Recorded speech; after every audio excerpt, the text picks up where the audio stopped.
আসলে দীপুচন্দ্র দাসের সাথে কি হয়েছিল মূলত মূল ঘটনাটা না দেখলে বুঝবেন না।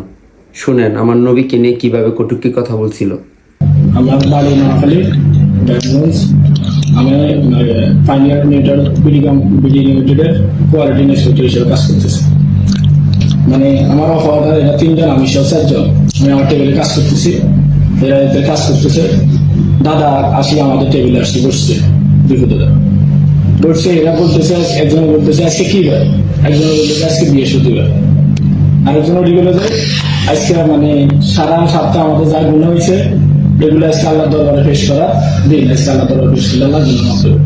সাথে সাথে দীপু দাদা উত্তর দিছে, মানে এগুলো যে আপনি বলছেন এদেরকে, এগুলো আপনি কোন হাদিস থেকে পাইছেন, সহিহ হাদিস না বুখারী হাদিস কি থেকে পাইছেন? তখন যে আমি অ্যান্সার দিই যে দাদা তুমি কি আমাদের ধর্মের কেউ, বা তুমি কি মুসলমান, বা তুমি কি মানে আমাদের আলেম ওলামা কেউ, যে এই কথা বলার সাথে সাথে তোমারে মানে হাদিস দেখান লাগবে, দলিল দেখান লাগবে, তো এগুলো কুসংস্কার। তখন আমি বললাম যে তোমাদের যে 12 মাসে 13 পূজা হয় এগুলো কি? আমাদের মধ্যে কুসংস্কার আছে। আমাকে বললো যে তোমাদের মধ্যে অনেক কুসংস্কার আছে, আমাকে বলছে। কারণ আমি বললাম আমাদের মধ্যে কি কুসংস্কার, আমাদের মধ্যে কোনো কুসংস্কার নেই। তখন নবীজি 9 বছরের শিশুরে দর্শন করে বিয়ে দিচ্ছে। এই কথা বলার পরে পরে আমি মানে দীপু দাদাকে বলি, দাদা তুমি উল্টা পাল্টা কথা বলো না, আমাদের ইসলাম ধর্ম নিয়ে তুমি এখান থেকে চলে যাও। একটু উত্তেজনার সৃষ্টি হচ্ছে, আমি এখান থেকে তুমি এখান চলে যাও, তুমি আমার থেকে চলে যাও। পরে আমি নিজে মানে ঠান্ডা হয়ে পরে আমি অজু করার জন্য যাই মানে দেখি যে পুরো ফ্লোরের মধ্যে মানে এইগুলো নিয়ে কানা ঘোষণা হইতেছে, এর সাথে বলতেছে, এর সাথে বলতেছে। প্রায় আধা ঘন্টা 40 মিনিটে আমাদের সার্কিট হচ্ছে সিকিউরিটির কল দিচ্ছে, অ্যাডমিনের সাথে যোগাযোগ করে সিকিউরিটি বলতে সিকিউরিটি 3-4 জন যায়, 700 এদিকে নিয়ে আসে। তখন উত্তেজনা মানে অতিরিক্ত হয়ে যেতে আমাদের সাথে ছুটি দিয়ে দেন, আমরা মানে আমাদের 2 নম্বর গেটে আমরা ট্রিটমেন্ট যাই।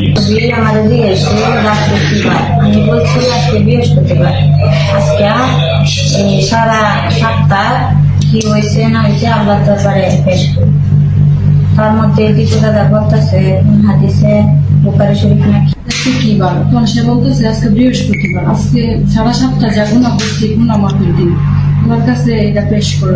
তখন এই দীপু এসে বলতেছে যেটা কোন হাদিসে আছে, কোন শরীয়তে আছে, যে এটা পরে সেলিম বলতেছে তুমি আমাদের ধর্মের কেউ, তুমি এটা জিজ্ঞাসা করতেছো, তুমি আমাদের ধর্ম সম্পর্কে জানো? পরে বলতেছে এগুলো কুসংস্কার, দীপু বলতেছে। তখন সেলিম বলতেছে যে তোমার যে 12 মাসে 13 পূজা এটাই কি তাহলে?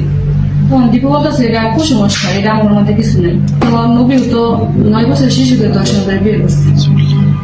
এটা বলার পরে তখন সেলিম বলতেছে তুমি এই জায়গাতে যাবো, তুমি আমার ধর্ম সম্পর্কে জানো না, বোঝো না এই বিষয়ে।